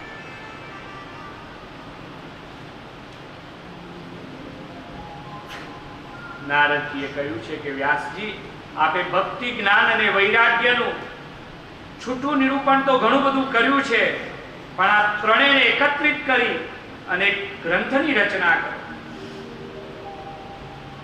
સાધુનામ દર્શનમ પુણ્યમ તીર્થભૂતાય સાધવ કાલેન ફલદે વૃક્ષ કાલેન ફલદે તીર્થ સદ્ય સાધુ સમાગમ.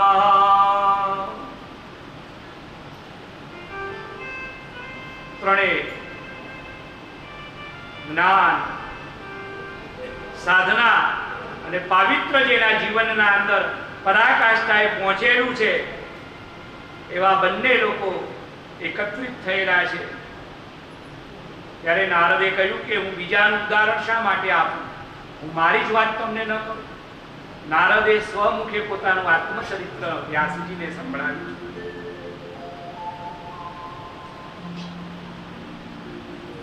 હે વ્યાસજી, હું ગયા જન્મના અંદર દાસી પુત્ર હતો.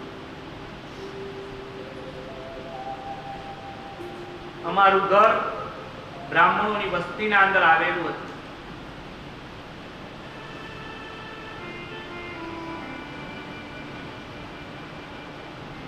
અમારી આર્થિક સ્થિતિ બહુ સામાન્ય હતી. મારી માં એ ઘરકામ કરવા માટે જતી.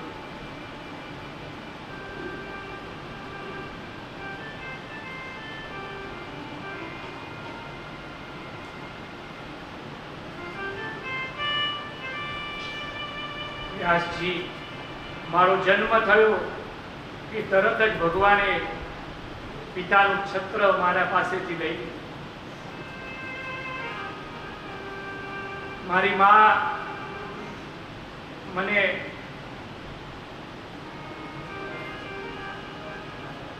સંભાળવા માટે, સાચવવા માટે ઘરકામ કરતી.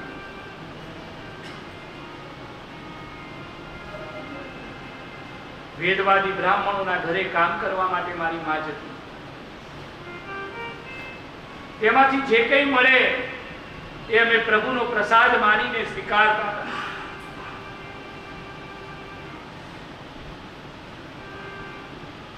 એના અંદર અમારા મા દીકરાનું ગુજરાન ચાલતું હતું.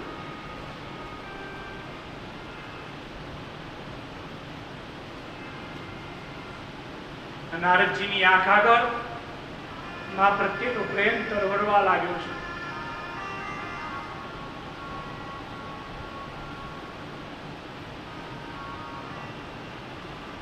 મને બધી જ સગવડ મળે એના માટે મારી માએ કેટલી બધી અગવડો ઉપાડી.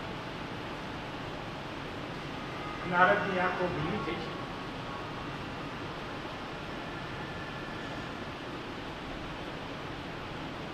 એ વેદવાદી બ્રાહ્મણ ખૂબ પવિત્ર હતા.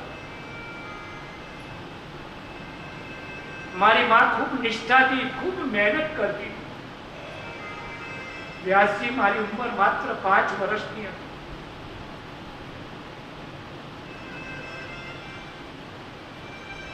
બ્રહ્મદેવ તપનિષ્ઠ, સત્યવાદી અને તપસ સ્વાધ્યાય જીવન જીવવા વાળા હતા.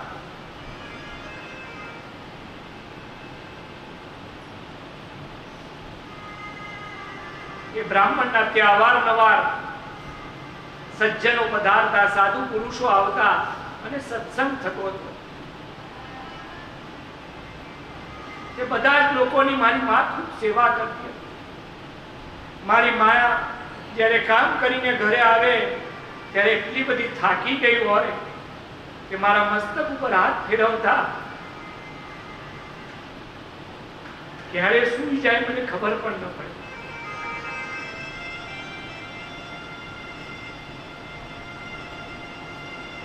રાત્રે હું જાગું ત્યારે માના પગ દબાવવાનો પ્રયત્ન કરું. માની આંખ ખુલી જાય ને કે બેટા તું સૂઈ જા. મા ઉપરનો પ્રેમ નારદ વ્યક્ત કરે છે.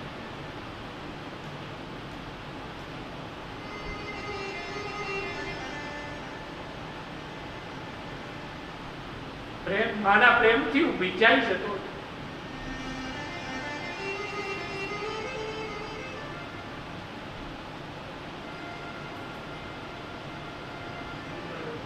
સમય એવો આવ્યો, ચાતુર્માસ શરૂ થયો. એ બ્રહ્મદેવના ઘરે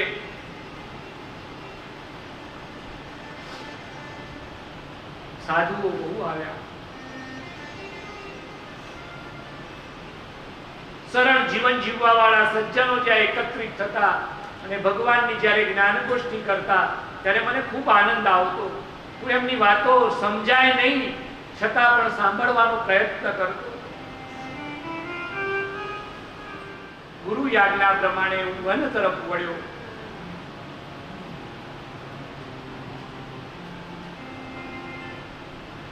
વનના અંદર ઈશ સ્મરણ કરવા લાગ્યો.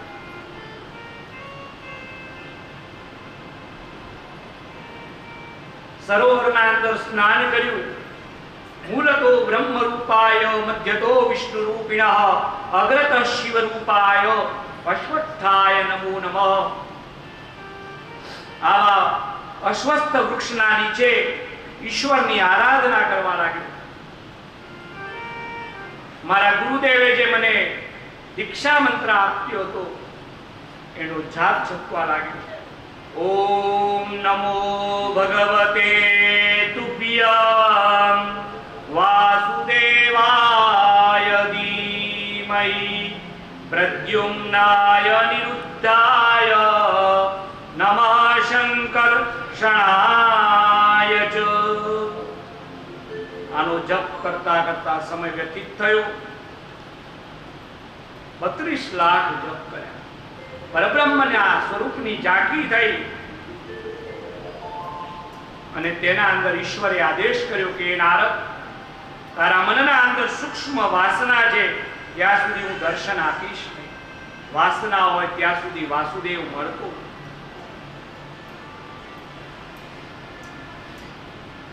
મેં આરાધના ચાલુ રાખી.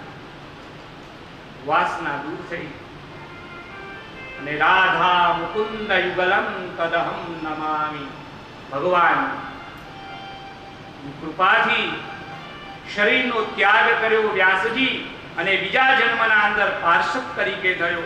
ત્યારે પણ હરિકીર્તન સતત કરવા લાગ્યો અને ત્યારબાદ જન્મના અંદર બ્રહ્માજીના માનસ પુત્ર તરીકેનો મારો જન્મ થયો. અને તેના અંદર ભગવાન રાધા કૃષ્ણ મને મળ્યા અને તેમને મને ગિફ્ટમાં આપ્યું. શું? વ્યાસજી કે ભગવાને તમને શું આપ્યું? તો નારદજી કહે છે દેવદત્તમિમાં વીણા. ભગવાને મને ગિફ્ટમાં તંબુરો આપ્યો. સ્વર બ્રહ્મ વિભૂષિતા મૂર્છવા પિત્વા હરિકથા ગાયમાન સ્વરાષ્ટ્રમ. સ્વર બ્રહ્મ વિભૂષિતા કીર્તન ભક્તિ દાન ભગવાને નારદને કર્યું. નારદ પ્રત્યેક જીવને શિવ તરફ લઈ જવાનો પ્રયત્ન કરે છે અને તેથી કહ્યું કલૌ કેશવ કીર્તના.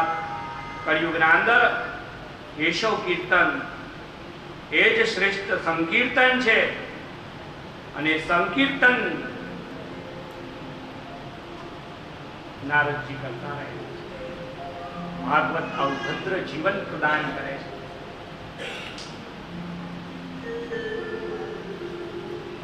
વ્યાસજીએ સમાધિ અવસ્થાના અંદર ભાગવતની પરમ સંહિતાની રચના કરી અને એના અધ્યયન કરવા માટે જે પુત્રેષણા જાગી હતી તો ભગવાન ભવ અને ભવાનીની કૃપાથી એમના ત્યાં અરણીના મુખે ભગવાન સુખદેવ મહારાજનું પ્રાગટ્ય થયું છે. બોલીએ સુખદેવ મહારાજ.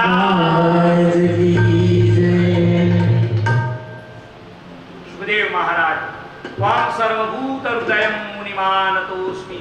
અવધૂત વેશી છે, દિગંબર છે.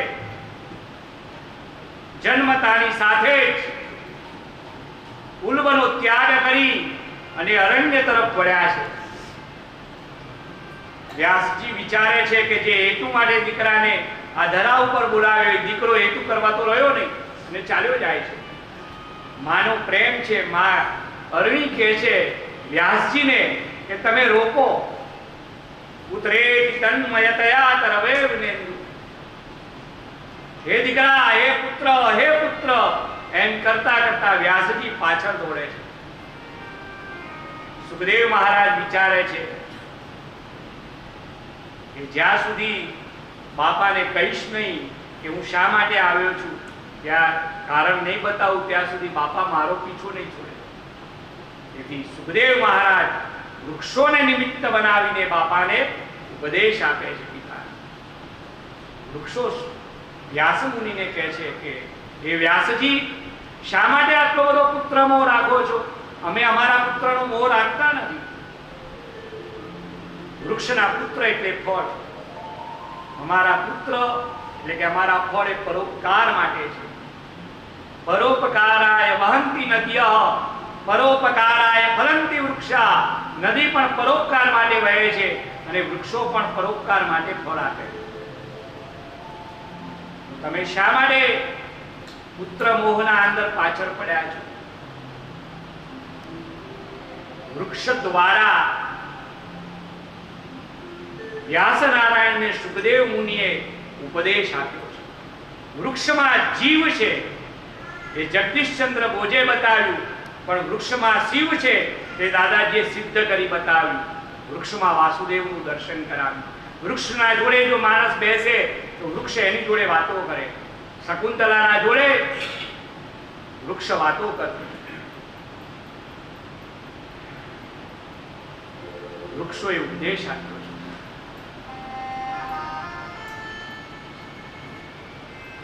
વ્યાસજી પાછા વળ્યા છે.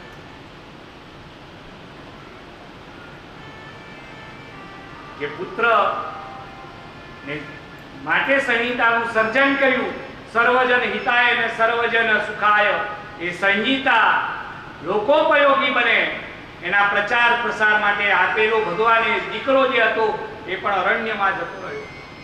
ત્યારે એને હવે પાછો કેવી રીતે વાળવો? એના માટે વ્યાસજીએ પોતાના શિષ્યોને શ્રીમદ ભાગવતના કેટલાક શ્લોકો કંઠસ્થ કરાવ્યા અને વ્યાસ નારાયણે કહ્યું કે આપ કુશ સંહિતા લેવા માટે જ્યારે અરણ્યમાં જાઓ ત્યારે આ શ્લોક ગાવાનો, પૂર્ણ સ્વરૂપે નહીં ગાવાનો. જ્યારે કોઈ પૂછે ત્યારે જે શ્લોક પૂરો કરવાનો. વ્યાસજીના આદેશ પ્રમાણે વ્યાસના શિષ્યો અરણ્યના અંદર નીકળ્યા છે. સંહિતાઓ એકત્રિત કરે છે, હવનીય કાષ્ટો.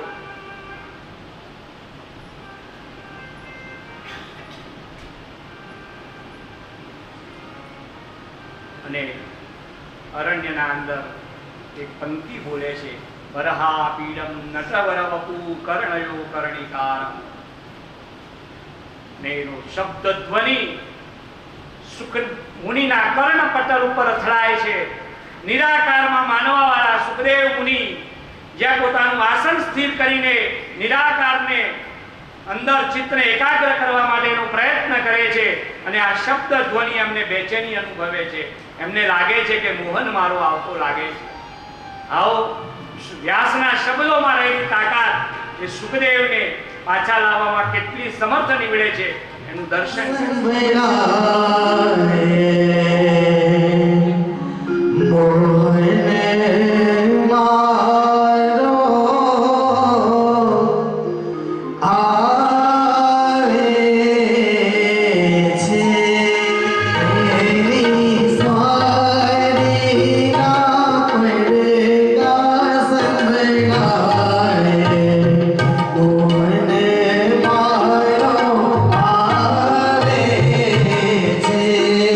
Yeah.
વસુદેવ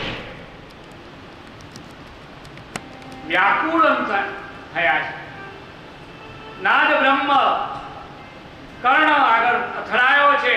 પરબ્રહ્મ પ્રફુલ્લિતતા અનુભવે છે.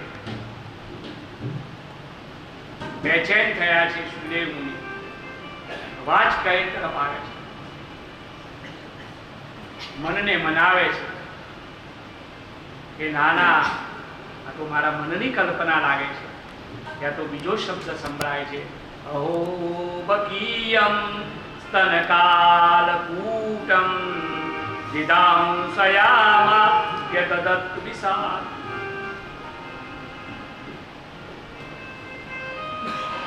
પ્રત્યેક માણસના ઉપર પ્રેમ કરવા વાળો મારો પરબ્રહ્મ જ હોય. કાલકૂટ વિષ આપવા આવેલી અહો બકીયમ સ્તનકાલકૂટમ પૂતનાનો પણ ઉદ્ધાર કરવા વાળો એ મારો પરમાત્મા જ હોય. ચિત્ત ચોટતું નથી. બિછાયેલું આસન ઉપાડી લીધું છે, બગલના અંદર દબાવ્યું છે. જે બાજુથી શબ્દ આવ્યો છે દિશા તરફ સુખદેવ મુનિ વળ્યા છે. ત્યાં નાનકડા બાળકોને જોયા છે.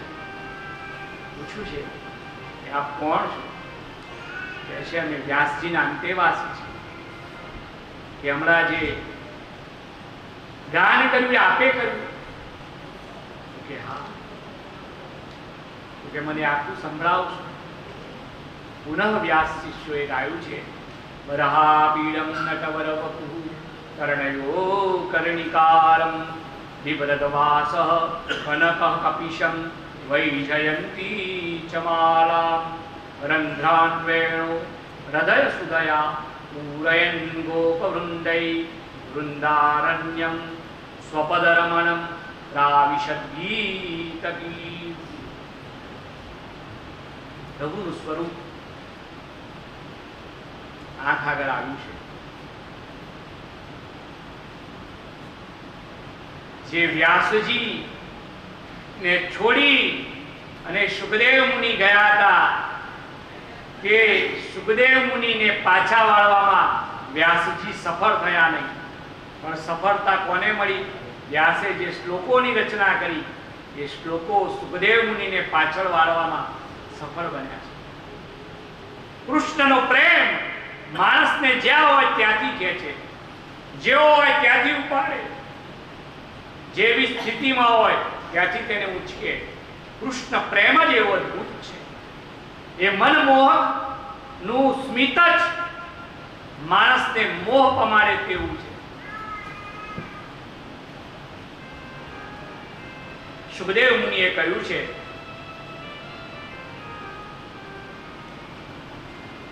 કે આપને આટલા જ આવડે છે? ત્યારે વ્યાસ શિષ્યોએ કહ્યું કે મહારાજ આ તો માત્ર સેમ્પલ છે. વધારે માલ જોવો હોય તો ગોડાઉનમાં આવવું પડે. તમને શીખવાડ્યા કોને? કે અમારા ગુરુએ. તમારા ગુરુનું નામ શું? કે આપના પિતા શ્રી વેદવ્યાસજી અમને આ દીક્ષા આપી છે. તરત સુખદેવ મુનિએ કહ્યું તો પિતાની મિલકતના અંદર મારો તો ભાગ હોય જ. સુખદેવ મહારાજ વ્યાસ શિષ્યોની સાથે સામ્યપ્રસ્થ આશ્રમના અંદર આવ્યા છે.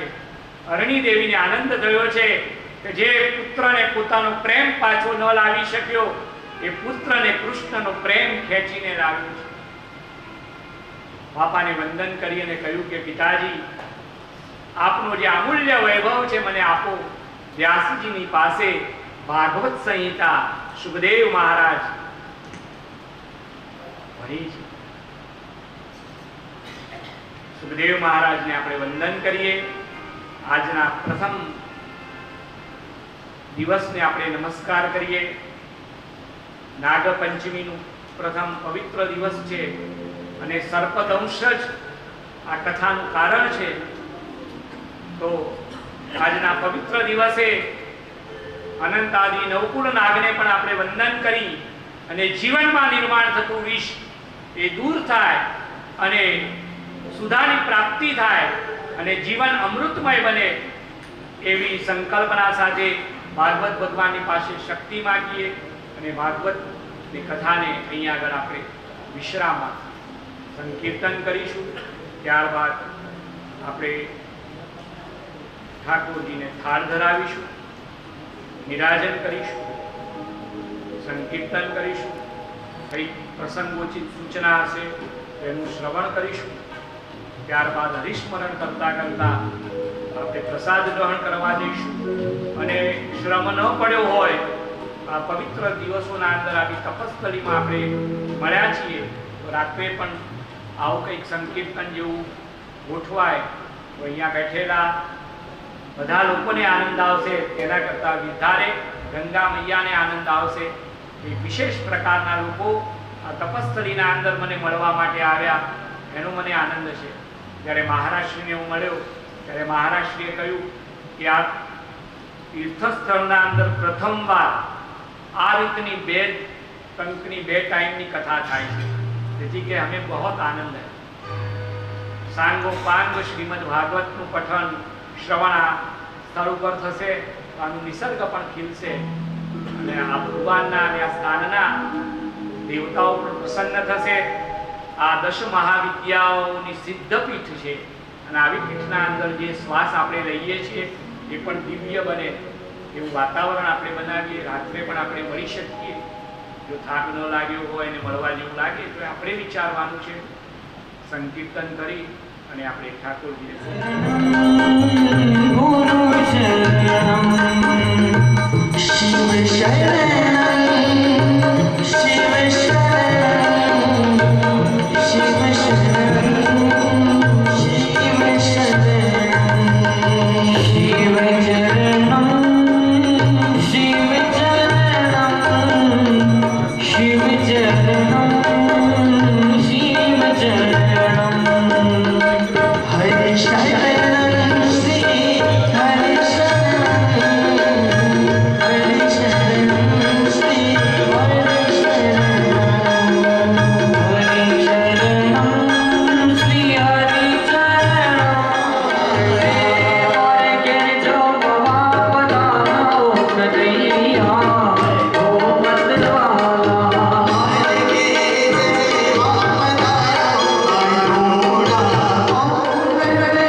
श्री कृष्ण कन्हैया